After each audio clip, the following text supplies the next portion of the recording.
The year is 1973, the 6th of October.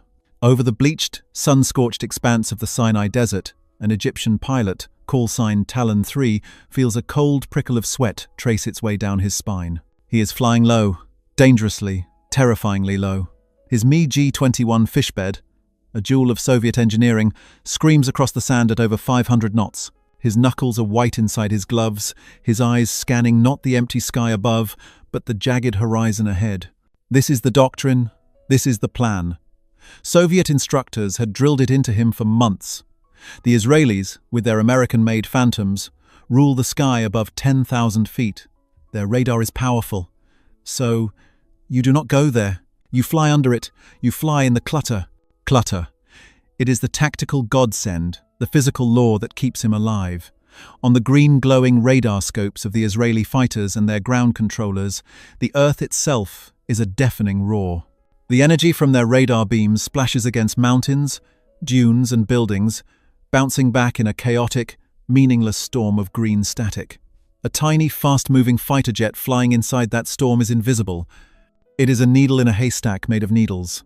To the phantoms hunting above, he is a ghost, he is safe. His wingman, Talon 4, is a phantom shape 50 meters to his right. Their mission: a low-level strike on an Israeli armored column. The ground controllers, their voices laced with the clipped, confident Russian of the Soviet advisors, are his true eyes. They paint a picture of the sky for him. Talon flight, the GCI crackles. Continue vector 090. Airspace is clear. I repeat, clear. Clear. He breathes. He focuses on the horizon. 10 minutes to the target. Then a sound. It is not the familiar, low-pitched growl of his own radar. It is not the human voice of his controller. It is a sound he has only heard in simulations, a piercing, high-frequency shriek. It fills his helmet, an electronic scream of pure malice. His blood turns to ice. His eyes snap to the small, dark panel on his right. A single amber light is flashing. Lock on. Impossible. He yanks the MiG into a hard left bank, his G-suit inflating, crushing his legs and chest. His eyes sweep the sky. Nothing. Blue. Empty. Infinite. Hostile blue. Talon 4. Brake. Brake left. Where are they? His wingman's voice, tight with panic. I see nothing. GCI, I have a lock. Where is the bandit? Talon 3 screams into his mask. The controller's voice is no longer calm. Talon 3, negative. There are no bandits in your sector. There is. Wait. We show 2 contacts. But they are high. Angel 20. 20,000 feet. They cannot see you. Repeat, they cannot see you. The shriek in his helmet becomes a solid, unwavering tone. The sound of death. Chaff! Flares! He yells. But he knows it's too late. He looks to his right, just as a white-hot spear, trailing a thick ribbon of smoke, climbs up from the clutter. No, not up. It's coming down. It isn't aimed at him. It strikes Talon 4's Mi-G-21 directly amidships. The jet, a machine of 3,000 kilograms of metal and fuel, does not spin. It does not fall. It simply ceases to exist. One moment, it is a fighter plane. The next, it is a rapidly expanding cloud of orange fire and black, vaporized fragments.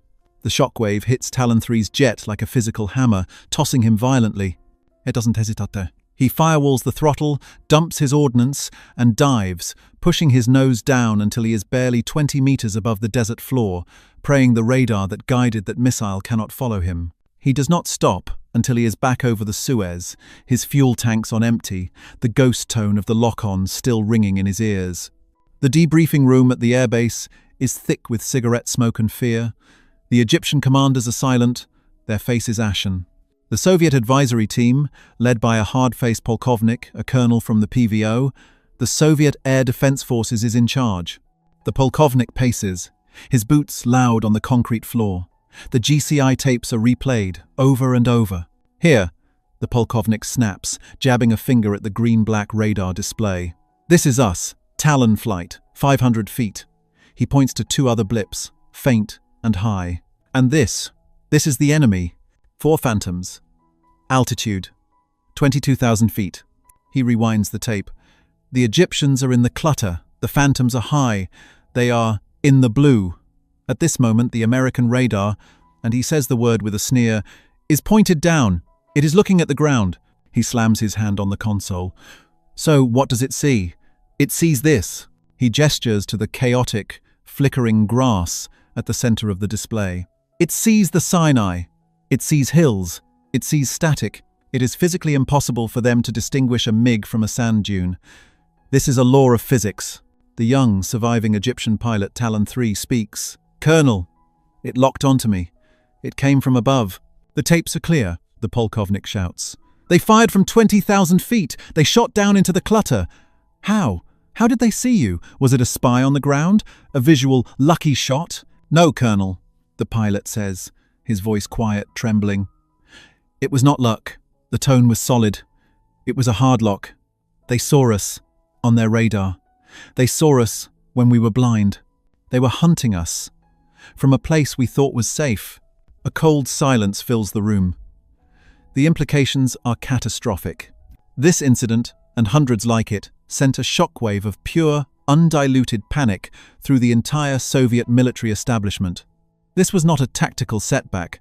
This was a doctrinal collapse.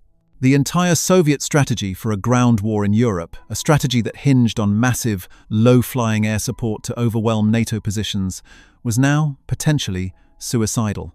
Their entire air defense network, a multi-billion-ruble shield of interceptors and ground-controlled radar, was predicated on that one, simple, immutable fact: low-flying planes are invisible to high-flying planes. And that law had just been broken. If you want to understand the hidden technologies and secret battles that defined the Cold War, you are in the right place.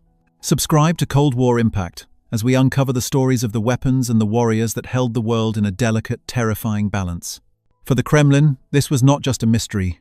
It was an existential threat. A phantom had appeared over the battlefield, a phantom that could see in the dark, a phantom that could look through the earth itself and pluck their pilots from a sanctuary that no longer existed. The order was given, from the highest levels of the KGB and the GRU. Find out what this ghost is. Is it a new type of radar? A new missile? Or is it, as some frantic pilots claimed, something else entirely? The race was on, not just to understand this new American weapon, look down, shoot down, but to find a way to counter it. Because if they failed, every MiG pilot in the Warsaw Pact was flying on borrowed time. The Kremlin did not tolerate mysteries. It solved them, or it buried the people who failed to. In the winter of 1973, as the snows deepened in Moscow, a special high-priority commission was formed. It had no official name, but in the whispered corridors of the Ministry of Defense, it was simply known as the Clutter Commission. This was not a low-level engineering review. This was an inquisition. On one side of a vast, polished wooden table sat the marshals of the Soviet Union, men with chests full of medals earned at Stalingrad and Berlin. Opposite them sat the chief designers of the aviation bureaus Mikoyan, Sukhoi, Yakovlev, and the heads of the electronics institutes, the men responsible for every radar, every vacuum tube, every diode in the Soviet arsenal. The air was frigid, and not just from the Moscow winter. "Explain," one marshal, a hero of the Great Patriotic War, demanded, his voice a low gravel. He held up a grainy, after-action photograph of a blackened crater in the Sinai sand. All that remained of a Mi-G-21. This pilot was at 100 meters. The enemy was at 7,000. How did they see him? A nervous, balding engineer from the Phasotron Design Bureau, the heart of Soviet radar development, cleared his throat. "Comrade Marshal, as we have stated in our reports, it is a physical impossibility. The problem is the main lobe clutter. When a radar antenna is pointed at the ground, the energy that reflects from the ground itself is 1 million times? 10 million times? More powerful than the echo from a small fighter aircraft." He was visibly sweating. To find a MiG in that noise would be like trying to hear a man's whisper standing next to a roaring jet engine. The signal is drowned. It is lost. This is not opinion.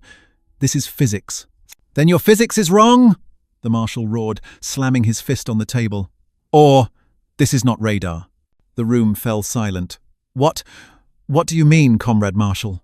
"I mean," the marshal said, leaning forward, his eyes narrowing, "that our pilots are being shot down by a phantom, and you our best and brightest, are telling me it is a ghost. I do not accept impossible. I accept we have been outthought." He turned to a GRU colonel, a man who sat in the shadows at the end of the table. "What has our intelligence found?" The GRU man spoke softly, but his words carried. "Our assets in the West are confused. They report chatter, but no specifics. The Americans call this capability look down, shoot down, a simple, arrogant name. We have acquired AM maintenance manuals for their 4E model Phantom. The radar is the Westinghouse AN divided by APG 66. We are analyzing it now, but the documents we have do not describe this capability. They describe a powerful but conventional radar, one that is just as blind to ground clutter as our own." This was the great, paralyzing fear. The Americans had not just improved a system, they had broken a system. The Clutter Commission's directives flew out across the Warsaw Pact. Every encounter, every rumor, every snippet of pilot debriefing was to be collected, collated, and sent to Moscow. A vast, paranoid bureaucracy mobilized to hunt for a single, terrifying signal. Soviet interceptor pilots, the elite Voiska PVO, were given new, desperate orders. If they encountered American fighters, they were to provoke them, fly at them, tempt them, and try to capture the emissions of this new ghost radar on their own warning receivers. The results were a disaster. Over the Baltic Sea, in 1974, a flight of Soviet Su-15 Flagons rose to intercept what they believed was a standard NATO reconnaissance flight. Instead, they were met by a flight of US Navy 4J Phantoms from the carrier America. The Soviet pilots, eager for data, descended, attempting to fly below the Americans to force them to look down. They were not prepared for the speed of the American response.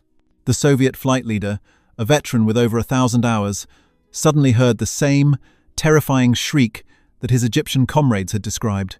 His RWR, his radar warning receiver, lit up with a symbol he did not recognize. A new, unknown threat code. "Evasive," he commanded, pulling his flagon into a gut-wrenching climb. But as he looked back, he saw his wingman, flying 2 kilometers distant, already trailing smoke. A missile, which he had not even seen launched, had found its mark. He did not see the phantom that fired it. He only saw the empty sky above, and the burning wreck of his friend falling into the grey, cold sea. The mystery was deepening. The legend was growing. This was not a weapon. It was witchcraft. Inside the Soviet pilot-ready rooms, the bogeyman now had a face. It was the face of the 4 Phantom, a jet they had previously understood. A jet they had met in combat over Vietnam and the Middle East. And while it was good, it was beatable. But this was a new animal. Pilots began to share stories. A Hungarian pilot claimed a phantom had locked him from behind a mountain. A Polish pilot swore one had tracked him through a thunderstorm. These were exaggerations, born of terror, but they pointed to a horrifying truth. The old rules were dead. The Soviet scientific establishment, pushed to the breaking point, began to grasp at straws. The wrong conclusions became doctrine because the truth was simply too far-fetched. Theory 1. The brute force method. This was the engineers' first, most logical assumption. They have not solved clutter, the phasotron designers argued. They have simply overwhelmed it. The theory was that the American radar was so astonishingly powerful, its transmitter so massive, that its signal was stronger than the ground reflection, that it was like a lighthouse cutting through a fog. This was comforting, in a way. It meant the Americans were just using a bigger hammer. The problem? It was physically impossible. A radar that powerful would require a dedicated nuclear reactor to power it. It would melt the nose cone of the aircraft. This theory was quietly discarded. Theory 2. The tattletale drone. This theory gained significant traction within the GRU. It is a trick, the intelligence officers argued. The 4 itself is not looking down. It is blind. But it is working with a partner. The idea was that the Americans were deploying small, high-altitude, stealthy drones. These drones would fly above the low-flying MiGs, track them with their own radar, and then beam that targeting data, in real time, down to the killer Phantoms. The 4 was just a dumb missile truck, taking orders from an invisible eye in the sky. This was a terrifying but plausible scenario. It meant the Americans were masters of data linking and stealth technology far beyond anything the Soviets possessed. Entire air defense regiments were retasked, their radars sweeping the high-altitude bands, searching for these non-existent, tattletale drones. They found nothing. Theory 3. The infrared heresy. This was the most radical and most feared theory. What if it wasn't radar at all? Over Vietnam, the Americans had introduced the AIM-9 Sidewinder, a missile that tracked the heat of a jet's engine. It was a terrifying weapon, but it had a weakness. It was rear aspect. You had to be behind the enemy to get a lock. But what if, a young, ambitious designer from the Vimpel Bureau proposed, they have perfected it? What if their new missile can see cold? He was describing a new generation of infrared sensors, so sensitive they didn't need the blazing heat of an engine exhaust. They could see the heat of the pilot's face through the canopy. Or, more likely, the subtle temperature difference created by air friction on the leading edge of a MiG's wing, even as it flew low. This theory was the most terrifying of all. Radar could be jammed. It could be tricked with chaff. But you could not hide friction. You could not hide the heat of your own existence. If this were true, there was no defense, there was no counter. The only solution was to not fly at all. This infrared heresy led to a frantic, multi-billion ruble push to develop low observability paint and to experiment with cooling the leading edges of their jets, all in a desperate attempt to blind a weapon that did not exist. The Soviet war machine, the most powerful on Earth, was now shadowboxing. It was spending its treasure, wasting its time and terrifying its own pilots, all in a desperate attempt to explain a single, impossible sound in a dead pilot's helmet. They were hunting ghosts, because the reality of the American project was so far outside their own technological imagination, it was, quite literally, unthinkable. They were looking for a new type of magic, not realizing the Americans had simply become masters of the magic they already knew. While the Clutter Commission met in the freezing, paranoid halls of Moscow, the men responsible for their terror were working in air-conditioned laboratories in a place that couldn't be more different: Southern California. The Soviets were hunting for a ghost. But the project's origins were not in an act of aggression, but one of desperation. The answer was not in the Sinai Desert in 1973. It was in the skies over North Vietnam, 8 years earlier. The year was 1965. Rolling thunder. American 4 Phantom crews, the self-proclaimed kings of the sky, were being humbled. They were being hunted. Their Phantoms were designed for one thing: high altitude, high-speed interception. They were armed with powerful new Sparrow missiles, guided by the most powerful airborne radar ever built. They were designed to find and kill Soviet bombers in the blue at 50,000 feet. But the North Vietnamese, guided by their Soviet advisors, refused to fight that war. They did the exact same thing the Egyptians would do later.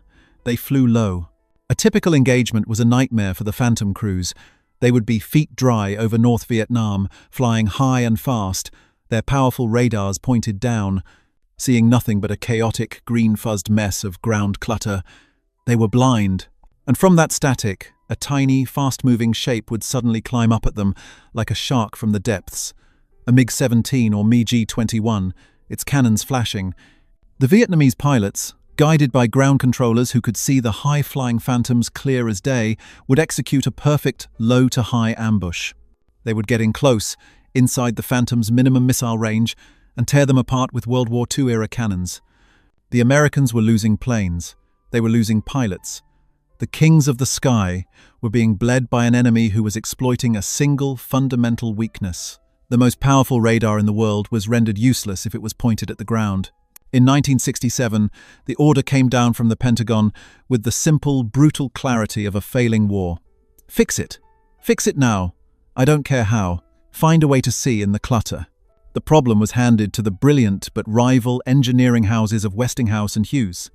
The task seemed, as the Soviets had correctly concluded, physically impossible. The ground's reflection was millions of times more powerful than the echo from a MiG. The first attempts were, as the Soviets guessed, brute force. They built more powerful transmitters. It didn't work. It was, as one engineer put it, like trying to find a match flare in the heart of the sun by making the sun brighter. The wrong path was a dead end. The solution had to be different. The breakthrough did not come from a bigger transmitter. It came from a new idea. The idea was born in a quiet laboratory, not with a bang, but with a complex mathematical equation. It was called the Doppler effect. The principle was simple, as old as the universe itself. It's the reason a train whistle sounds high-pitched as it comes towards you and low-pitched as it moves away. The motion of the train compresses and then stretches the sound waves.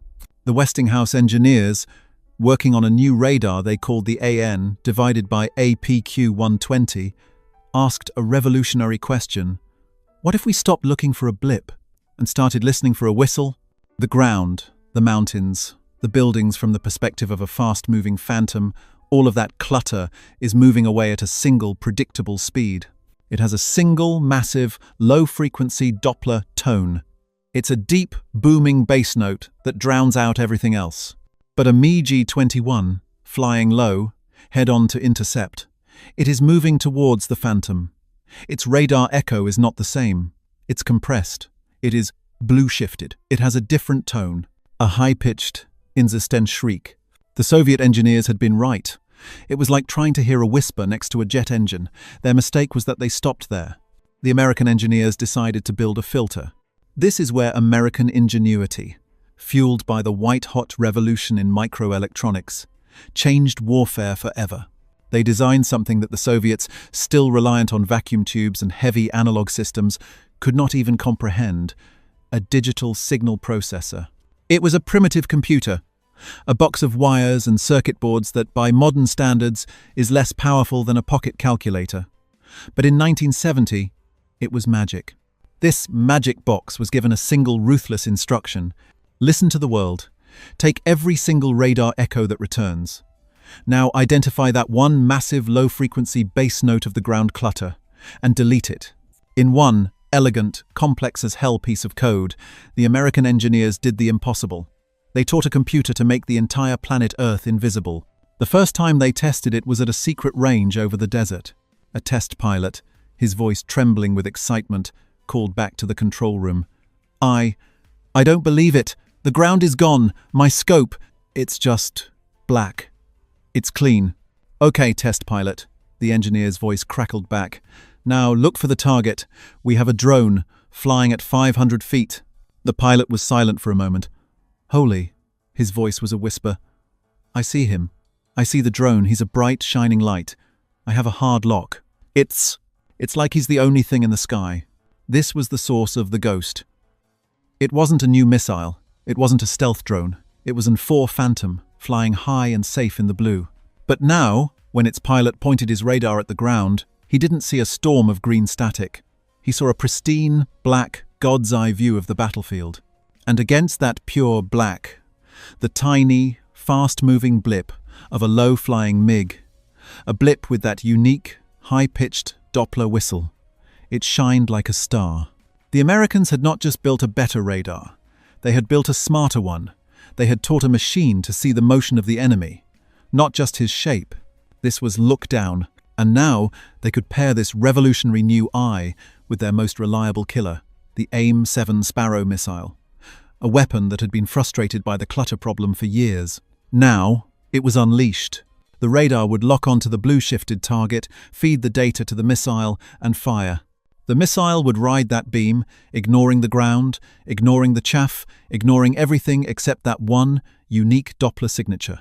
It would scream down from the heavens and strike a target whose pilot, right up until the moment of his death, was utterly convinced he was invisible. This was shoot down. The Soviets were hunting a monster. The Americans had just given their pilots a scalpel. And now, over the deserts of the Middle East, they were about to use it, with devastating, terrifying precision. The mystery of the ghost radar did not end with a single dramatic breakthrough. For the Soviet High Command, the truth arrived not as a sudden flash of light, but as a slow, agonizing, and humiliating dawning. It was a truth built from 1,000 fragmented reports, from the panic in their pilots' voices, and, most devastatingly, from a single act of betrayal that would expose the rot at the heart of their entire system. The date was September 6th, 1976. At the Hakodate airport in northern Japan, civilian air traffic controllers were staring at their radar screens in stunned confusion. A massive, unidentified aircraft was descending from the sky, without a flight plan, without a radio call. It was a fast mover. It was in fact one of the most secret and feared objects in the entire Soviet arsenal. A MiG-25 Foxbat, the crown jewel of the Soviet air defense forces, touched down with a shriek of tires, rolled off the end of the runway, and buried its nose in the soft earth. The pilot, Senior Lieutenant Viktor Ivanovich Belenko, shut down its two massive Tumansky engines, the most powerful jet engines in the world, and climbed out. He had just delivered, intact, the bogeyman of the Western world. The Americans, who had spent a decade terrified of this very aircraft, were on the scene within hours. They descended on the MiG-25 like priests, opening a forbidden tomb. This was their confrontation. This was their chance to finally see the monster that had haunted their nightmares. And what they found was not a monster. It was a relic. The shock moment was, at first, entirely American. They had expected a lightweight titanium superfighter, a MiG in the nimble, deadly tradition. Instead, they found a 36,000-kilogram beast, built not of titanium, but of welded steel. They had expected advanced, miniaturized avionics. They found a cockpit dominated by primitive knobs, gauges, and, to their utter disbelief, vacuum tubes. The radar, the mighty Smerch-A, was the most powerful airborne radar they had ever seen, a behemoth of analog technology. But it was just that, a brute, a clutter-blind giant. It was, as one astonished engineer put it, from the 1950s. This was the great, lumbering giant the Soviets had built to counter the American high-altitude threat. It was designed to do one thing: get to 80,000 feet, fly at Mach 3, and fire enormous missiles at an American B-70 Valkyrie bomber, a plane that was never even built. It was a jousting lance, forged for a tournament that had already been cancelled. But the real shock, the one that would break the Soviet mystery, came in the debriefing rooms as American intelligence officers sat down with Belenko. They laid out their own technology, they explained their own doctrines, and then they showed him the data from the AN divided by APQ 120. They showed him, look, down, shoot, down. Belenko, the elite product of the Soviet system, stared at the clean, black radar scope, the scope with the ground deleted, and his blood ran cold. He knew, of course, that the phantoms were deadly. He knew of the ghost signals. But he, and the entire Soviet military establishment, had assumed it was Theory 1. They believed the Americans had simply built a bigger, more powerful Smerch-A of their own, a radar so powerful it could burn through the clutter by sheer brute force. He could not comprehend what he was seeing. "The ground, where is it?" he reportedly asked, his voice a whisper. "We filter it out," the American officer explained, as one might to a child. "The computer, it just ignores it." The computer. In that one word, the entire, horrifying truth of the previous decade was laid bare. The Americans were not building bigger hammers. They were building smarter ones. Belenko's defection, and the subsequent rape of the MiG-25 by Western intelligence, was the moment the Soviets' investigation finally led to the truth. And it was a truth far more terrifying than any of their theories. It was not a drone. It was not a heat-seeking missile. It was a digital signal processor. It was a chip. It was a line of code. And it had rendered their entire air defense philosophy, the philosophy that had produced the mighty, steel-clad MiG-25, completely, totally, and humiliatingly obsolete. The Soviet response had always been the futile response. The MiG-25 was their answer. And it was the wrong answer, to a question the Americans were no longer asking. The Foxbat was the ultimate expression of the old war, the war of altitude and speed. Its pilots were trained to climb like rockets, lock onto high-flying, non-maneuvering targets, bombers, and get out. But the Phantom was now the master of the new war, the war of information. The Soviet pilots, in their clutter-blind MiGs, were still forced to fly low to hide from ground radar and high-altitude interceptors. But that sanctuary was now the Phantom's killing field. A MiG-25 pilot forced to look down for and for was just as blind as the Egyptian MiG-21 pilot. His massive Smerch-A radar would be completely filled with a blinding storm of ground clutter. He was a deaf, dumb, and blind giant, and the four, flying high above him, would see him as a single, perfect blip against a clean black screen. The Foxbat, the great Soviet superfighter, could fly at 3 times the speed of sound, But it could not hide. It could reach the edge of space. But it could not see a plane flying in the weeds. The Soviets had built a shield, but the Americans had built a weapon that simply passed through it. The shock was absolute. The Americans had not just won a single engagement. They had lapped the Soviet Union in the one area that now mattered most. Not metallurgy, not engine power, but computing. The Kremlin's bogeyman was not a plane. It was a small box of circuits that could think, and in doing so, had left the most fearsome air force on Earth fighting shadows. The numbers do not just tell a story, they deliver a verdict. When the dust settled from the 1973 Yom Kippur War, the final tallies were sent to Moscow. The Soviet advisors, the polkovniks, who had insisted on the low-level doctrine, were the first to read them. They read them, and they, perhaps for the first time, understood the abyss that had opened beneath their feet. The kill ratios were not just lopsided, they were a joke. Over the Sinai and the Golan, the look-down, shoot-down capable four Phantoms of the Israeli Air Force had engaged the very best of the Soviet-supplied, Soviet-trained Arab air forces. The final score was apocalyptic. For every one Phantom lost in air-to-air combat, 42 MiGs and Sukhois were shot from the sky. It was a massacre. But even that staggering number hides the killer statistic. It hides the true technological gap. The real number, the one that kept Soviet marshals awake at night, was this one, 0. During the entire conflict, not one Israeli 4 Phantom was shot down by an Arab fighter while the Phantom was at a higher altitude. Read that again. The sanctuary was absolute. The low-to-high ambush, the tactic that had bled the Americans white over Vietnam, was dead. The digital signal processor had not just won a battle, it had erased the enemy's entire playbook. The ghost had become a god, and it had passed a terrible, unassailable judgment. This one technological leap, this magic box, did more than just win an air war.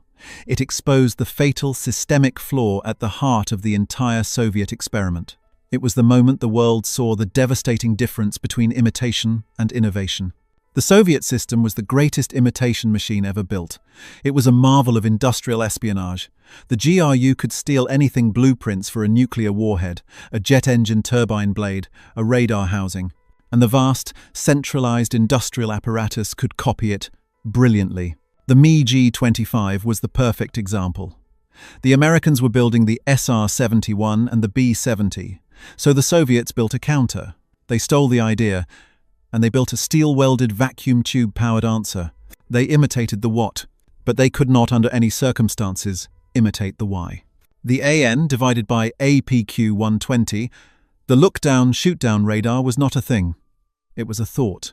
It was a creative, lateral leap born from a specific, desperate problem. It came from a culture where a young engineer in a lab in Southern California could tell a 4-star general, "Your physics is right, but your question is wrong. Stop trying to find the needle and just delete the haystack." That culture, that spark, could not be stolen. It could not be copied. It could not be mandated by a 5-year plan. The Soviet Union had built an entire military-industrial complex to answer the last war. They were masters of steel, of brute force thrust, of massive, powerful dumb radars. Their entire system was designed to build a better version of what they already had. But the Americans, they had built a system to invent what no one had ever imagined. When Viktor Belenko, the defector, told his debriefers about the MiG-25, he revealed that its vacuum tubes had to be hand-built and hand-tuned. The system was so archaic, it was artisanal. In that same year, American engineers, the children of the Apollo program, were already etching microscopic logic gates onto silicon. They were building the future, one line of code at a time. The Clutter Commission in Moscow had failed because it was asking the wrong question. It was asking, how powerful is the American radar? It never occurred to them, not even for a moment, to ask, how smart is it? The 4 Phantom, a machine of the 1950s, would continue to serve, its lethality extended by decades thanks to a small, magic box. It became the symbol of a new kind of warfare, a warfare based on information. The Soviet Union, in contrast, was broken by the revelation. They would spend the next 15 years, and hundreds of billions of rubles they did not have, in a frantic, desperate chase to catch up. This chase would produce new fighters, The Mi-29 and the Su-27, brilliant machines in their own right, fighters finally capable of look-down, shoot-down. But by the time they arrived, it was too late. The race had already been run. The economy that had been bled dry to build them was a hollow shell. The true Cold War impact was not measured in megatons or throw weight, it was measured in megahertz.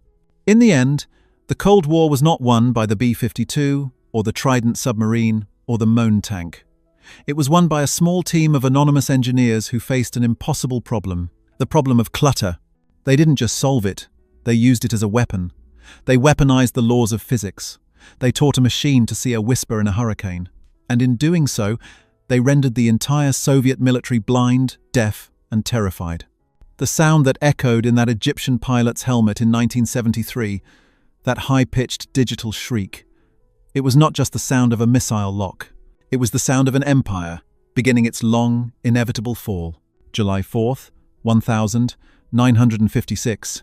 The central command bunker of the Moskovsky Okrug PVO, the Moscow Air Defense District. Deep underground, the air was a refrigerated, pressurized mix of ozone, stale tobacco, and the sharp, metallic smell of hot vacuum tubes. This was the nerve center of the most formidable air defense network on Earth, a fortress of concrete and steel guarding the political and spiritual heart of the Soviet Union. General Lieutenant Viktor Poznyakov, a man whose hard features had been carved by the Great Patriotic War, watched the main plotting table. On the massive, backlit map of Western Russia, young women in uniform methodically pushed wooden blocks representing friendly fighter squadrons. The atmosphere was one of quiet, almost bored confidence. The sky was clear. The Americans were celebrating their national holiday. It was a day like any other. The Protivovozdushnaya Oborona, the PVO, was not just a military branch, it was a sacred vow. The Soviet Union had lost 27 million people, a demographic wound so deep it defined the national psyche. The guiding doctrine, burned into the mind of every officer, from Riga to Vladivostok, was Nikogda Snova, never again. A surprise attack from the air was the death knell of a nation, and they had mortgaged their economy to build an impenetrable shield. Their confidence, on this summer morning, was absolute. Their new radar network, the P-20 periscope, could detect threats hundreds of kilometers away. And in the skies above, their guardians waited, the MiG-17, a nimble, cannon-armed dogfighter, and its brand-new sibling, the Mikoyan Gurevich MiG-19. The MiG-19, known to its pilots as the Farmer, was a brute, a twin-engined monster of steel and power. It was the first Soviet production aircraft capable of exceeding the speed of sound in level flight. It could climb to 50,000 feet in minutes. It was, they believed, the master of the stratosphere. Nothing could fly higher. Nothing could fly faster. The sky was theirs. A tinny voice crackled from a console speaker. Comrade General, Tracking Station 12 reports a contact, bearing 270, range 400 kilometers. Poznyakov barely looked up. A Svedje, a Turk. No, Comrade General. The voice was hesitant, tight with confusion. The altitude reading. It must be a malfunction. The machine reports, 20,000 meters. The room went quiet. The rhythmic click of the plotter's tools paused. Poznyakov turned, his chair groaning. What did you say? 20,000 meters. 65,600 feet. It was an impossibility. It was a number from a science fiction novel. The MiG-19's absolute service ceiling, straining every rivet, was just under 59,000 feet. A B-47 bomber, the American standard, topped out at 45,000. The new B-52 seconds, the bogeyman of Soviet nightmares, couldn't get close to 60. It is a malfunction, Poznyakov stated, his voice flat. Tell the station to recalibrate their set. Comrade General, the voice was back, now laced with panic. Station 14 now has it. And Station 9, it is heading for Moscow. The general strode to the radar repeater screen. A single, slow-moving green blip was crawling across the dark void. It moved with a serene, unhurried pace, not the desperate dash of a fighter, but it was high. Impossibly, apocalyptically high. The numbers flashing next to the target symbol confirmed the altitude, 20,000 meters. Scramble, Pozniakov's voice was a low growl. Scramble everything.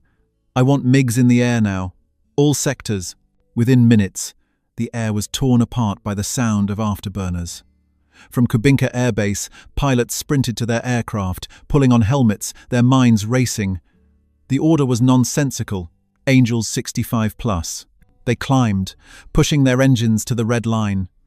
They burned through their fuel in a desperate vertical race. Major Ivan Belenko, leading the first pair of MiG-19 seconds, clawed his way past 50,000 feet. The air was thin, the sky turning a deep, dark purple. His aircraft, a machine of raw power, was shuddering, its controls turning to slush. It was fighting him, starved of air. Ground control was screaming vectors in his ear. He was directly underneath the target. He strained his eyes, looking up through the top of his canopy into the blinding, unfiltered Sunday.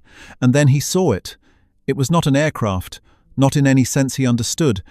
It was a silver speck, a tiny, gleaming needle, impossibly high above him, drawing a thin, perfect white contrail across the deep indigo. It seemed to be stationary, a star in the daylight. But he was stalling, his engines threatening to flame out. And it was moving, serenely, away from him. He was a fish, leaping from the water, watching an eagle soar in a realm he could never, ever reach. He had no weapons that could touch it. He was utterly, completely, profoundly helpless. The single blip flew directly over the heart of Moscow. It passed over the Kremlin, over the Tushino airfield, where the Soviets were preparing for their annual Aviation Day, a show of air power meant to intimidate the West. The phantom in the sky photographed their newest bombers, their most secret airfields, their most heavily defended city. And then, with the same casual, unhurried grace, it turned west and vanished. The silence in the PVO bunker was deafening. The fortress had been violated. The impenetrable shield had been proven to be an illusion. This was the kind of story we dig into every week. Subscribe to Cold War Impact so you never miss the truth behind the legends. To understand the depth of the shock that ripped through the Kremlin that day, one must first understand the worldview of the men who ruled it. Nikita Khrushchev and the Soviet High Command were men forged in a crucible of paranoia and justifiable fear. The Second World War was not a distant memory. It was a raw, gaping wound.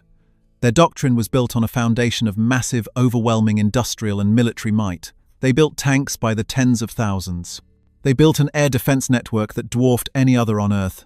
They believed in numbers, in steel, in brute force. Their intelligence, filtered through the vast networks of the KGB, consistently warned of an aggressive, technologically superior America, a nation capable of launching a nuclear Pearl Harbor at any moment. The Soviets were terrified of a surprise attack. Their entire strategy depended on knowing what the Americans were planning, and above all, hiding their own strengths and weaknesses. The Iron Curtain was not just a political barrier, it was a physical shield to blind the West. They had built their wall of radars and fighters to defeat a known threat, the high-speed, high-altitude jet bomber. The PVO had practiced, over and over, intercepting formations of American B-47 seconds and B-52 seconds. They had charts, tables, and procedures for exactly this. They had proven, they thought, that their system worked. The MiG-19 was their guarantee. The idea that the Americans could, or would, build an aircraft that simply ignored this entire system that flew above it was not something they had ever conceived. It was a failure not just of technology, but of imagination. On the other side of the world, in the sun-baked, desolate expanse of the Nevada desert, a different kind of reality was being forged in total secrecy. The American Central Intelligence Agency, under its director Allen Dulles and President Dwight D.W. Eisenhower, had the opposite problem. They weren't afraid of a surprise attack they couldn't stop. They were afraid of a surprise attack they couldn't see coming. In the mid-1950s, the bomber gap dominated American strategic thinking. The fear was that the Soviets were building a massive, intercontinental fleet of heavy bombers that could overwhelm American air defenses. Was it true? Or was it a bluff? They had no way of knowing. The Iron Curtain was brutally effective. Agents on the ground were almost impossible to run. The borders were sealed. The only way to get the truth was to go over the top. President Eisenhower had proposed open skies, a treaty allowing mutual aerial reconnaissance. Khrushchev had laughed in his face, dismissing it as a transparent ploy for espionage. Thwarted, Eisenhower turned to the one place that specialized in making the impossible possible. Lockheed's Advanced Development Projects Unit, better known as the Skunk Works, run by the notoriously brilliant and demanding chief engineer, Clarence Kelly Johnson. The directive was simple in its audacity. The existing reconnaissance planes, like the RB-47, were just modified bombers. They were fast, but the MiG-19 seconds could catch them. They were high, but the MiGs could reach them. The new plane had to be different. It had to be, for all intents and purposes, invincible. Johnson's solution was not to build a faster, more powerful fighter. It was to build something that defied categorization. Codenamed Aquatone, the aircraft was designated the U-2. It was a machine of radical, almost absurd design. It was, in essence, a high-performance glider with a single, powerful J-57 jet engine strapped to its back. Its wings were incredibly long and thin, spanning over 80 feet, giving it a phenomenal lift-to-glide ratio. This allowed it to sip fuel and stay aloft for hours. But its true weapon was its alien operating environment. The U-2 was designed to fly at 70,000 feet 13 miles high. At this altitude, the air is so thin that water boils at room temperature. The sky is a deep, dark violet, and the curvature of the Earth is plainly visible. It was a realm that, until then, had belonged only to experimental rocket planes. Everything about the U-2 was a compromise in service of altitude. It was built of lightweight, fragile materials. It had no weapons. It had no radar. The pilot, wearing what was essentially a full-body spacesuit, had to fly the aircraft manually for the entire 9-hour mission. The plane was notoriously difficult to handle. Its coffin corner was infamous. The margin between the speed at which it would stall in the thin air and the speed at which it would rip itself apart was sometimes less than 10 knots. This was not a warplane. It was a scalpel. It was a delicate, hyper-advanced instrument of intelligence, designed with one unspoken purpose: to render the entirety of the Soviet Union's massive air defense fortress obsolete. It was a machine designed to fly above the war, to treat the most heavily defended airspace on the planet as if it simply did not exist. Back in the Moscow bunker, General Podznyakov stared at the empty map. The contrail, the silver speck, had been seen by dozens of pilots. The radar stations had all filed identical, impossible reports. The humiliation was total. The Americans had not just flown over his city, they had done it with contempt. They had proven, on their own Independence Day, that the Soviet shield was a lie. The ghost had walked through the wall, and the fortress, built at such staggering cost, was worthless. The immediate aftermath in the Moscow PVO bunker was not frantic panic. It was a cold, stunned silence, a paralysis of disbelief.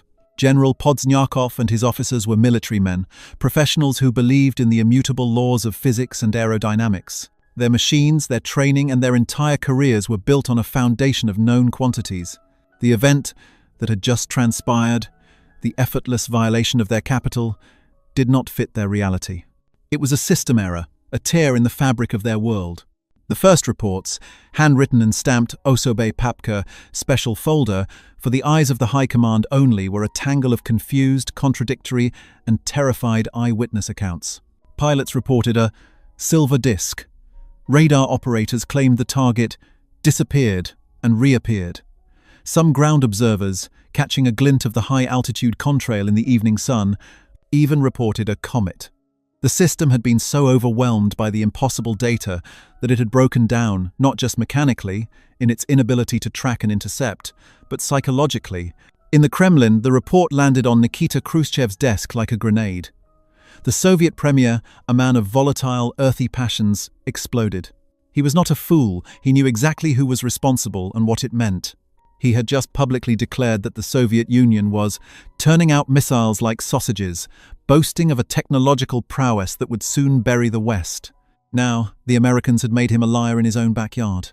He railed at his generals, at his intelligence chiefs, at the designers at the Mikoyan Gurevich Bureau. "Find it," he bellowed, "and shoot it down." The order was absolute. The entire weight of the Soviet state was mobilized to hunt the Phantom. The PVO was put on permanent high alert.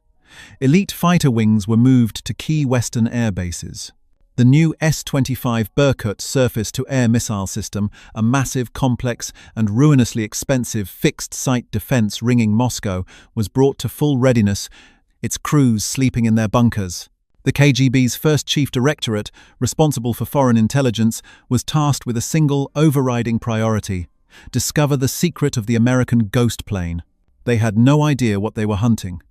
The KGB's initial analysis, based on the fragmentary radar data, was that it was an unmanned drone or a high-altitude balloon. The idea that it was a manned aircraft, that an American pilot had been at the controls, was dismissed as sheer fantasy. No human could survive at that altitude. No engine could breathe that air. While the Soviet war machine re-engineered itself to fight a ghost, the ghost was preparing to fly again. At a CIA operating base in Wiesbaden, West Germany, the pilots of Detachment A were debriefing. The pilot of the Moscow mission, Hervey Stockman, was clinically precise. He handed over the canisters of film, miles of high-resolution images that would be developed and rushed by courier to Washington. The mood was not one of celebration. It was the quiet, focused satisfaction of professionals. The man in charge, Richard Bissell, the CIA's visionary for technical operations, was already planning the next phase. The Moscow flight was not just a stunt, it was a proof of concept. It had confirmed that the U-2 could go anywhere. Now, the real work would begin. The primary target was the one place the West was blind, the vast, secret industrial complexes deep in the heart of Russia. The intelligence community was desperate to find the Tyuratam missile test range and the elusive Atomgrads, the closed cities where the Soviet nuclear weapons program lived. On July 9th, 1956, just 5 days after the Moscow shock, a U-2 piloted by Carmine Vito lifted off from Wiesbaden. His targets were the Soviet submarine yards at Leningrad and the naval bases of the Baltic Fleet. The PVO was waiting. This time, they were not just confused, they were furious. The moment the U-2's blip appeared on their screens, the sky erupted. Dozens of MiG-19 seconds were scrambled. From airbases around Leningrad, pilots sprinted to their jets, a cold dread mixing with their adrenaline. They knew the orders were futile. They climbed, their engines screaming, into the purple-black stratosphere. They were stacked by ground control, sent to different altitudes 50,000, 52, 55 in a desperate attempt to form a wall of steel that the intruder would have to fly through. The pilot's radio chatter, monitored by American signals intelligence, was a symphony of desperation. "I see him. I see the contrail. He is Bog, Znal, God knows. 10,000 meters above me. Ground. I am at maximum altitude. My controls are gone. I am stalling. Fire. Fire a missile. Why are the missiles not firing?" On the ground, the crews of the S-25 missile batteries watched their own radar screens with equal horror. Their powerful, yo-yo, tracking radars had a lock, but the system's computers, programmed to calculate the intercept trajectory for a fast-moving but low target like a B-52, could not solve the physics problem. The U-2 was so high that by the time the lumbering, telephone pole-sized V-300 missile could reach that altitude, the target was already dozens of miles away. It was like trying to hit a hawk with a catapult. They were firing at a ghost. Carmine Vito, sealed inside his pressurized helmet, was calm. He was a test pilot, trained to be a human sensor. His job was to manage his fuel, keep his delicate aircraft inside its coffin corner, and ensure the cameras were rolling.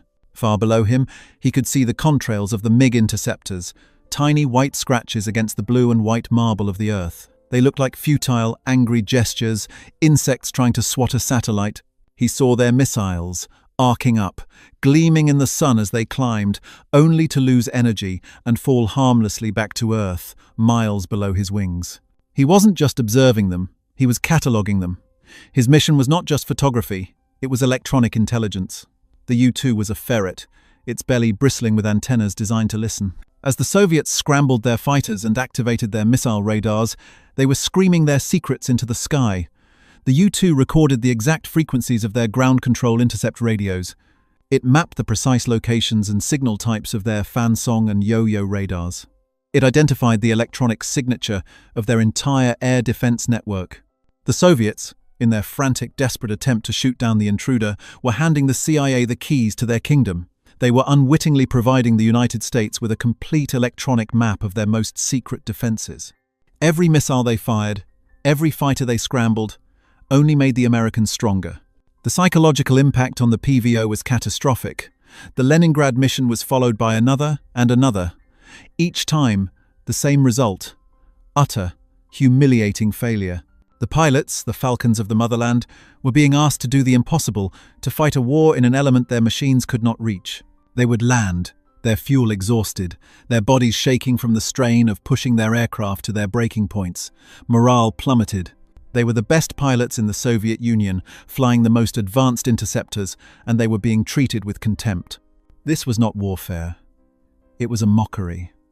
The Americans weren't just spying.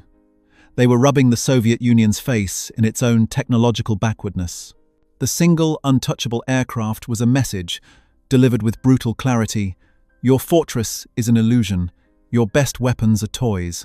Your skies, the sacred airspace of the motherland, are ours to command. The political fallout was immediate. Khrushchev was apoplectic. He knew he was being strategically undressed. The Americans, with their photographs, would soon know the truth. The bomber gap was a myth. The sausage factory for missiles was a Potemkin village. The Soviet Union's mighty nuclear deterrent, the foundation of its superpower status, was largely a bluff. The U-2 was not just an intelligence plane. It was a political weapon that was dismantling the Soviet Union's entire global strategy. But the humiliation was also deeply personal for the men on the front lines. The PVO, a branch of the military that enjoyed immense prestige, was becoming a laughingstock. The reports they had to file up the chain of command were a litany of failure. Target tracked. Altitude 21,000 meters. Interceptors scrambled, failed to engage. Ammunition expended. 0. Fuel expended? 80,000 kilograms. In the West, the intelligence was a revelation. The high-resolution photographs from the U-2 missions were unlike anything the CIA had ever seen. They were not blurry, indistinct shapes. They were crystal clear. Analysts in Washington could count the individual bogies on a T-54 tank. They could differentiate between a real bomber and a wooden decoy. And, in July 1957, they found what they were looking for. A U-2 mission over Kazakhstan brought back the first images of the Turatam test range. The analysts saw it, the massive, cross-shaped launch complex for a rocket of unbelievable size. This was the R-7, the world's first intercontinental ballistic missile, ICBM. The discovery was a profound shock, but it was a known quantity. The fear of the unknown was replaced by the cold, hard calculus of a missile gap. The U-2 had given the Americans the one thing they needed most: time. But it had also confirmed that the clock was ticking. For the Soviets, the humiliation continued. For 4 years, from 1,956 to 1,960, the U-2 seconds flew with impunity. They flew over the submarine pens at Murmansk. They photographed the nuclear test sites at Semipalatinsk. They mapped the uranium processing plants in Siberia. With every mission, the PVO threw up its desperate, futile defense. With every mission, they failed. The Phantom was no longer a mystery. It was a recurring, unbearable symbol of their impotence. The sleek, silent aircraft became a ghost in their machine, a psychological weapon that was slowly breaking the spirit of the Soviet military. The vow of never again had become a bitter joke. It was happening again every few weeks, in broad daylight. The high-altitude Phantom, the Silver Needle, was not just an aircraft, it was a judgment. The initial shock of 1,956 did not fade. It calcified. The frantic, failed scrambles over Moscow and Leningrad were not isolated incidents. They were the brutal opening chapter of a new, systematic, and relentless form of warfare. The U-2 flights, operating under the CIA codename Operation Overflight, transformed from a daring gamble into a routine, meteorological and psychological dissection of the entire Soviet Empire. The Phantom had become a system. The program's headquarters at Wiesbaden, West Germany, and later at Adana, Turkey, and Peshawar, Pakistan, became the nerve centers for this new campaign. The missions were no longer just about daring penetrations. They were about methodical, comprehensive mapping. The CIA, working with the National Photographic Interpretation Center, had created a shopping list of the Soviet Union's most vital secrets. At the top of that list were the two pillars of Soviet power, their nuclear weapons program and their new, terrifying ICBMs. For the PVO, this new reality was a grim, humiliating ritual. The blip would appear on their radar screens, a tiny, slow-moving symbol of their own impotence. The altitude reading, once a source of confusion, was now a familiar harbinger of failure. 20,000 meters. 21,000, sometimes 22,000. The orders would come down from high command, devoid of hope, choked with bureaucratic rage. Scramble all fighters, engage and destroy. The pilots, sitting in their cockpits on Alert 5 status, would sigh, strap on their helmets, and rocket into the sky on another fool's errand. They knew, with absolute certainty, that they would fail. They were actors in a mandatory, expensive, and deeply demoralizing piece of state theater. A prime example was the hunt for Turatam. By 1957, American intelligence was obsessed with the R-7 missile program. They knew it existed, but they had no idea where. A U-2 flight in August 1957, launching from Pakistan, was given the grid coordinates. The pilot, flying a long, lonely track over the barren steppes of Kazakhstan, found it. For the Soviet commanders on the ground at Turatam, the most secret location in their entire nation, the moment was surreal. This was their holy of holies, the birthplace of their nuclear shield. It was defended by its own elite PVO regiment.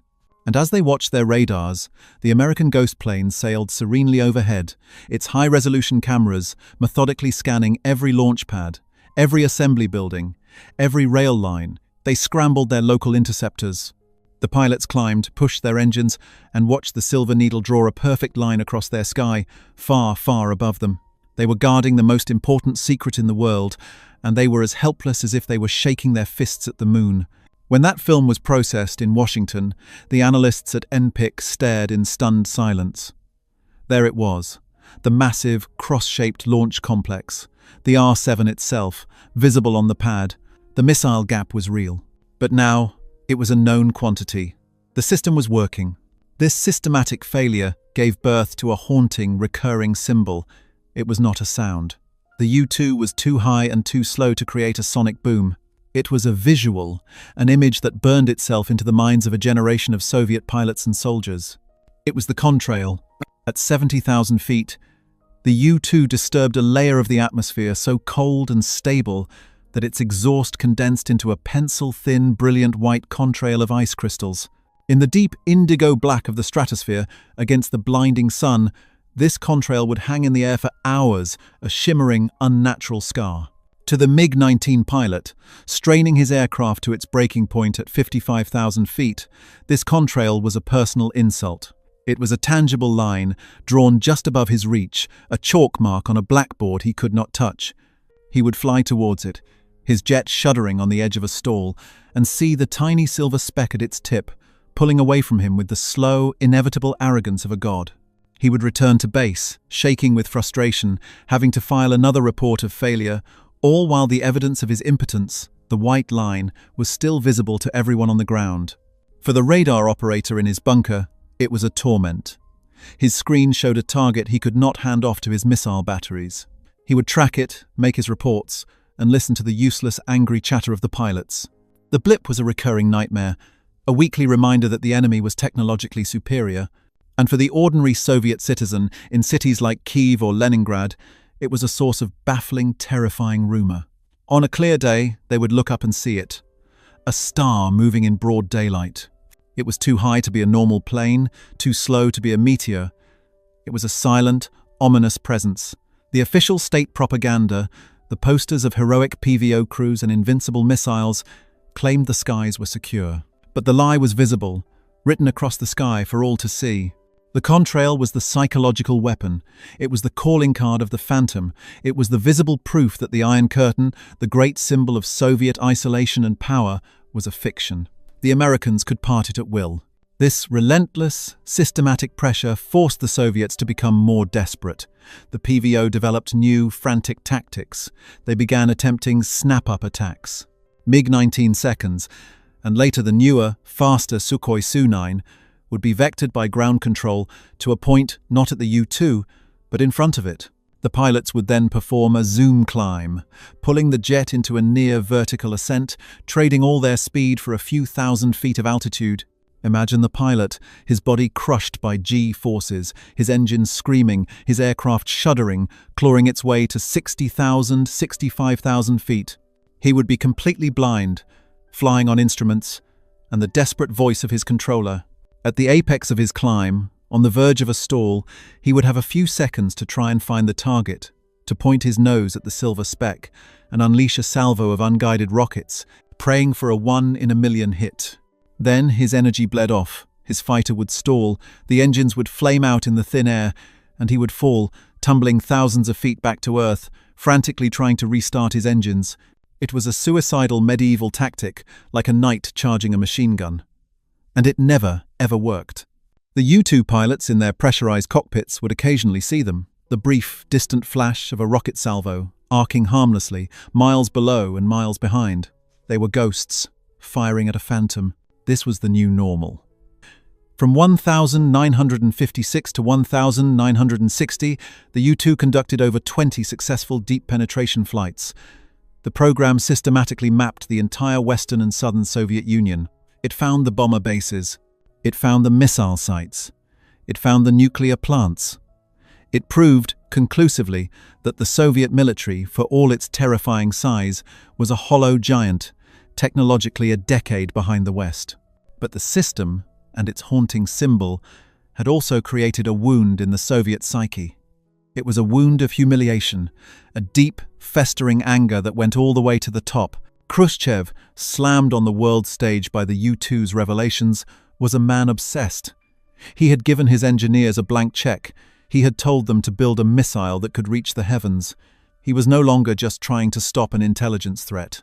He was trying to kill a symbol. He was hunting the white contrail.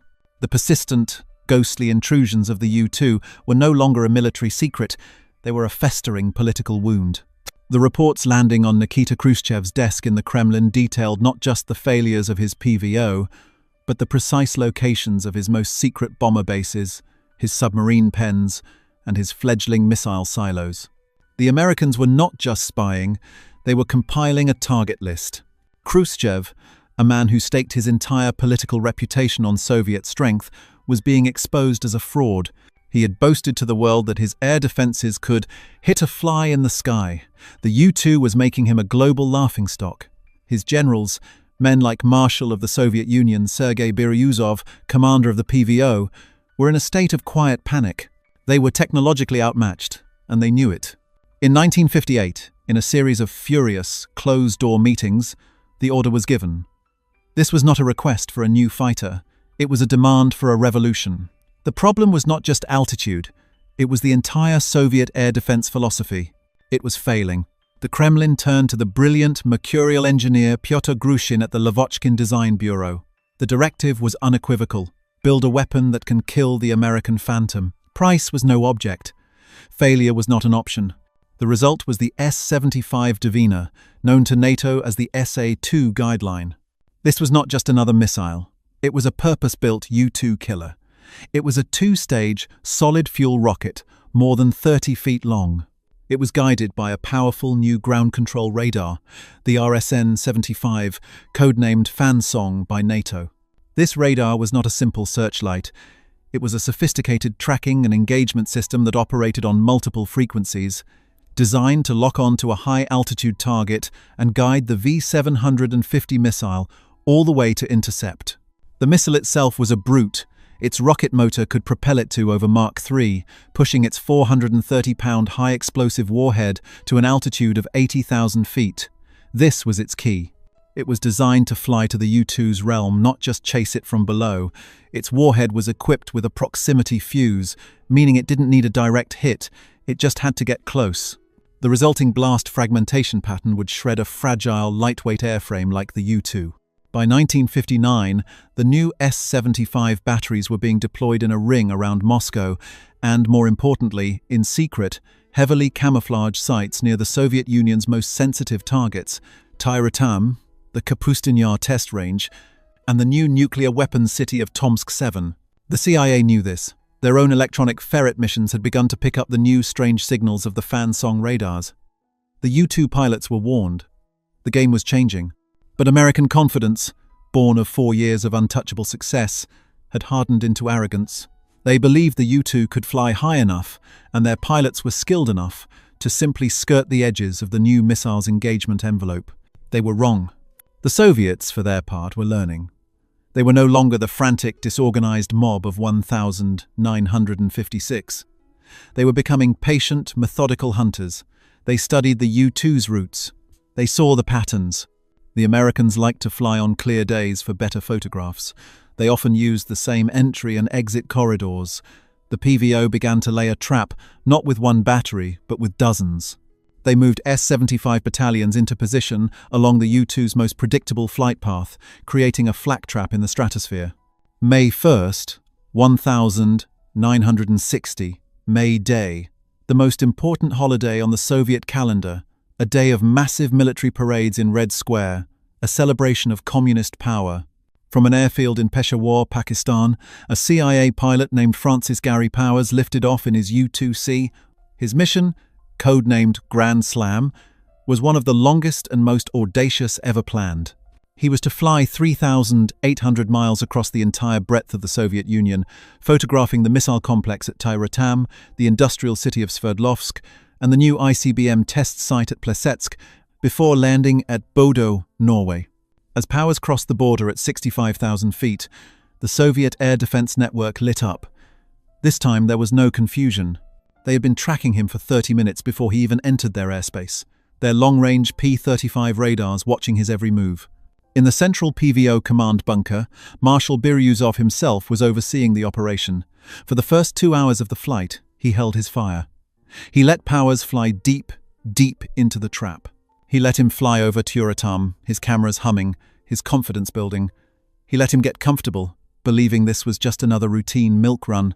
Then, as Powers approached Sverdlovsk, Biryuzov gave the order, "Destroy the target at all costs."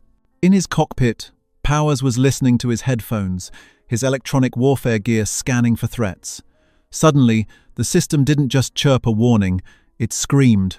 His cockpit lit up with warning lights. It wasn't one fan-song radar. It was dozens, all locking onto him simultaneously. He was in the center of the kill box. He had no time to react. On the ground, Major Mikhail Voronov, commander of an S-75 battery, had a perfect lock. Target. In range. Fire 1. A V-750 missile leaped from its launcher, a streak of white fire climbing at 3 times the speed of sound. Within seconds, it reached 70,000 feet. Powers saw a brilliant orange flash. His aircraft was not hit. The missile had exploded behind him, but it was close enough. The fragile U-2 was hammered by the shockwave and a hail of shrapnel. The long, delicate tail section was shredded. The wings cracked. The aircraft, mortally wounded, snapped into an inverted, flat spin. Powers was thrown against his canopy, pinned by G-forces, his unpressurized suit inflating. The invincible Phantom was falling, tumbling uncontrollably back to Earth. The Soviets, in their bloodlust, were taking no chances. A total of 14 S-75 missiles were fired by multiple batteries. The sky was filled with explosions. In the chaos, a pair of MiG-19 seconds, scrambled in a futile, low-level chase, flew directly into the missile barrage. One of them, piloted by Senior Lieutenant Sergei Safronov, was hit by one of his own side's missiles. He was killed instantly. The Soviets had shot down one of their own fighters in their desperate, frantic effort to kill the U-2. Francis Gary Powers, struggling in his spinning cockpit, managed to jettison the canopy and bail out. He drifted down under his parachute, landing in a field where he was immediately captured by bewildered farmers. The Ghost was in custody. The killer statistic was not the number of missiles fired. It was the result: 1 U-2 downed, 1 pilot captured. The veil of invincibility was not just torn, it was ripped to shreds and put on public display. The psychological toll this time was not Soviet, it was American. In Washington, President Eisenhower, believing the pilot was dead and the plane destroyed, initiated the weather flight cover story. It was a catastrophic blunder. In Moscow, Khrushchev had the ultimate prize. He waited. He let Eisenhower lie to the world press. Then, on May 7th, he sprang his trap. In a dramatic speech to the Supreme Soviet, he revealed the truth. "Comrades, I must tell you a secret. We have parts of the plane, and we have the pilot." The captured pilot, Francis Gary Powers. The wreckage of the U-2, laid out for the world to see in Gorky Park. The high-resolution photographs of his own secret bases, developed from the recovered film. The political humiliation was total. The Paris Peace Summit, scheduled for just days later, collapsed in spectacular fashion. Eisenhower's presidency was permanently scarred. The U-2 overflight stopped. They never flew over the Soviet Union again. The S-75 Divina, the purpose-built counter, the desperate, expensive bet, had worked. It had not just shot down an aircraft, it had shot down an entire pillar of American foreign policy. The psychological unraveling was now happening in the White House. The Soviets had proven, with one violent, perfectly executed ambush, that the Phantom could bleed, and in doing so, they had changed the entire strategic balance of the Cold War. The trial of Francis Gary Powers was a global spectacle. For 10 days in August 1960, the Hall of Columns in Moscow's House of Unions became the stage for the Soviet Union's greatest propaganda victory. It was a show trial, but one where the evidence was undeniable. Powers, pale and bewildered in a dark civilian suit, sat in a wooden dock, facing a panel of 3 impassive military judges. He confessed. He had to. The wreckage of his aircraft was on public display in Gorky Park, a mangled trophy of silver and orange. The high-resolution photographs he had taken of their own missile bases were enlarged for the world's press to see. Nikita Khrushchev was at the absolute zenith of his power. He had done the impossible. He had swatted the American fly from the sky. He had captured the pilot. He had exposed Eisenhower in a global lie, shattering the Paris Peace Summit and humiliating the President of the United States on the world stage. The PVO, once a source of national shame, was lionized. Marshal Biryuzov and the men of the S-75 batteries were heroes of the Soviet Union. The message, blasted from Radio Moscow in every language, was clear. The skies of the motherland were inviolable. The technological arrogance of the West had been met and defeated by the superior power of Soviet engineering. The S-75 missile, the countermeasure born of 4 years of humiliation, was a colossal success. It was a perfect product of the Soviet system. A centralized, state-funded, brute force solution to a specific, defined problem. They had identified a threat, and they had forged a hammer to smash it. In this, they were victorious. The U-2 overflight stopped, instantly and permanently. The American Phantom was grounded. In Washington, the mood was funereal. The political fallout was a disaster, but the strategic crisis was far worse. The U-2 had been their only reliable window into the Soviet Union. Now in 1960, at the precise moment the missile gap was the most terrifying question in the world, they were blind. The Iron Curtain had slammed shut. The loss of Powers' aircraft wasn't just the loss of a plane, it was the loss of invulnerability. It proved the Soviets could now touch them at the highest ceilings of the atmosphere. President Eisenhower, in the final bitter months of his presidency, was horrified.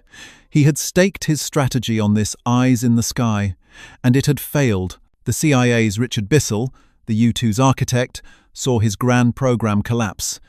But this is the fundamental, defining difference between the two systems. The Soviet Union celebrated its victory. It had built a wall, and the wall had worked. They doubled down on the S-75, mass-producing it, shipping it to client states like North Vietnam and Cuba, confident that they had solved the problem of high-altitude reconnaissance. They had won the current battle. The United States, in the agony of its defeat, immediately began to win the next war. The verdict of this contest was not delivered in the Hall of Columns in Moscow. It was delivered in the sun-drenched, desolate expanse of the Nevada desert at the secret test site known as Groom Lake. Even before Powers was shot down, the CIA and Lockheed Skunk Works knew the U-2's days were numbered. The S-75 fan-song radars were a clear warning. The Mayday incident was not a surprise, it was a catalyst. The American response to the S-75 was not to build a better missile shield, it was not to find a brute force counter, it was to make the S-75 and the entire Soviet air defense network obsolete. It was to build a machine that operated so far outside the enemy's reality that they would be left, once again, baffled and helpless. While Khrushchev was parading the U-2's wreckage, Kelly Johnson and his team at the Skunk Works were already building the prototype of its successor. The project was codenamed Oxcart. The result was the A-12, the precursor to its more famous sibling, the SR-71 Blackbird. This was the true systemic and ideological response. The Soviet Union had built a 30-foot Mark III missile to kill a fragile subsonic aircraft. The United States responded by building a manned aircraft that could fly faster and higher than the missile built to kill it. The A-12 was not an airplane, it was a spaceship. It was built from a metal, titanium, that the Soviets themselves had to be tricked into selling to the CIA through shell companies. It flew at Mach 3.3 over 2,200 miles per hour at an altitude of over 85,000 feet. The challenges were so monumental that every single component had to be invented from scratch. The J-58 hybrid engines, the JP-7 fuel, the quartz glass cockpit, the pilot's full-pressure spacesuits. This is where the Soviet system, for all its triumphant pride in 1960, hit a wall it could not climb. The S-75 was a brilliant piece of reactionary engineering. The A-12 was a product of revolutionary innovation. The command economy, with its 5-year plans and its fear of failure, could not compete with a system that gave a handful of brilliant minds the freedom and the resources to pursue the impossible. When the Blackbird began its own operational flights years later, the Soviets were thrown back into a state of stunned disbelief, a humiliation far deeper than the U-2 had ever inflicted. They scrambled their new Mi-G 21 seconds and Su-15 seconds. They were left miles below, gasping in the stratosphere. They threw their entire national treasure into building a counter, the Mikoyan Gurevich MiG-25 Foxbat. It was a monster of steel, powered by 2 of the largest jet engines ever created.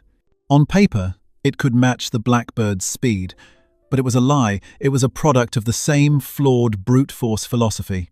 It could only reach Mach 3 for a few minutes before its engines destroyed themselves. The Blackbird, by contrast, sipped fuel at Mach 3.2, its engines becoming more efficient the faster it went. The Soviets had been dragged into a technological race they could not win, a race started by the very failure of the U-2. The Blackbird, born from the U-2's ashes, became a recurring, untouchable phantom that psychologically shattered the PVO.